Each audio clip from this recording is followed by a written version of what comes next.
What's up guys, Jaboosle here, back with a brand new mobile gaming video, and in this one we're going to be going over GTA Trilogy, the definitive edition, which released on PC and consoles about a year or two back, and it is now coming to mobile. Now, I actually made a video about this subject more than a year ago now at this point, where we covered the game and talked about it coming to Android and iOS.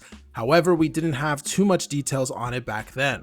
Now, we've known for quite some time that Rockstar did intend on bringing the definitive edition of this trilogy over to Android and iOS. However, we didn't know the price, we didn't know when it was actually going to release, and they have been quiet about it for quite some time. However, now after a very long wait, we have the official release date for these games coming to Android and iOS, as well as some very interesting information about them that I think you guys are going to be surprised by. So earlier this morning when I was browsing Twitter, I actually saw a tweet from Netflix that officially announced the release date for the GTA Trilogy Definitive Edition on Android and iOS. Yes, Netflix themselves actually went ahead and announced this release date. As you guys can see here in their tweet, they basically went on to say that the GTA Trilogy Definitive Edition will be coming to Netflix games on December 14th. So obviously this is very, very surprising news because most people did not think that Netflix was going to be the ones to actually publish the GTA games on mobile. Most people thought that it was going to be Rockstar because of course they are the ones that actually publish and make these games. I imagine a lot of people will probably be surprised too that Netflix even has mobile games or has anything to do with mobile gaming. But yes, if you ever use the Netflix app, they actually have their own catalog of mobile games that you can actually get with your Netflix subscription. So just you having the subscription for Netflix allows you to download any of these games from the Play Store or the App Store and stuff. And there is no in-app purchases. It's always the premium version of those games, so there's no ads or anything like that. So it is kind of a good deal if you do consume a lot of Netflix content and you also enjoy mobile gaming. But at the same time, I imagine that this is probably going to upset a lot of people because this is essentially locking the GTA Trilogy Definitive Edition games behind a subscription-based paywall. Now, if these games would have released as normal premium games on the Google Play Store or the iOS App Store, then that would have probably been a little bit better because you would have been able to buy them individually and you would have actually been able to own those games once you actually buy them.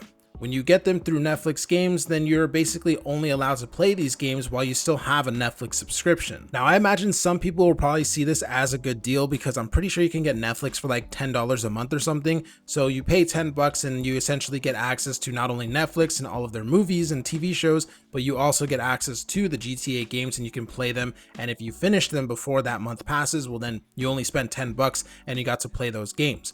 However, if you're someone like me who maybe takes their time with games or you cycle through a lot of different games and stuff, you might not actually finish it in a month, which means that you would have to continue paying that subscription if you wanted to keep playing these games. I can definitely see the advantages of it, but at the same time, as someone who always prefers to actually own their games, it's definitely really disappointing seeing that they are going to be tied to a subscription.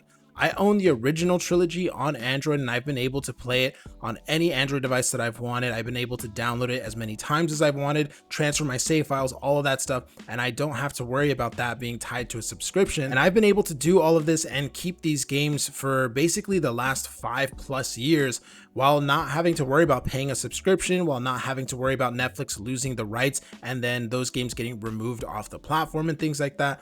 I just paid a one-time upfront fee and I've owned these games ever since. So I would have preferred if they did that, but unfortunately it looks like this is how they planned and this is how they are going to release the GTA Trilogy Definitive Edition on Android and iOS. Now, when it comes to whether or not these games will even be worth playing and will they be worth the cost of a Netflix subscription, well, I think that's going to be entirely up to you. It is worth noting that these games release in a very rough state across all platforms, PC, PlayStation 5, Nintendo Switch especially.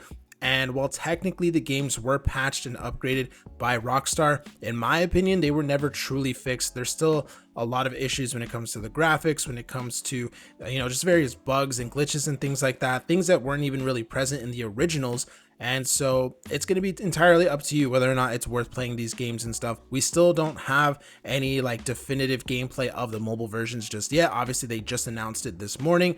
And so I imagine we're probably going to end up getting something very similar to the Nintendo Switch version though.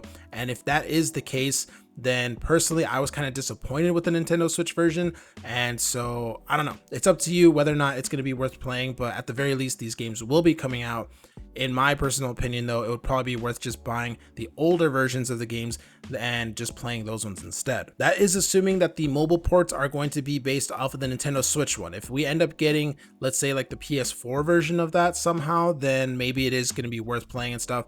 We'll have to wait and see once we actually get gameplay. I do have a Netflix subscription, so I will be downloading these games and I will be probably making a video on it showing how they run and stuff. So if you're interested in that, then make sure you go ahead and subscribe so you don't miss out. But let me know what you guys think about Netflix publishing the GTA Trilogy Definitive Edition down in the comments below. Do you guys think this is a good idea? Do you think it's a bad one? Are you going to play these games? Very interested in hearing what you guys have to say. But with all of that being said, thank you for watching. I hope you have a fantastic day, and I'll see you in the next one.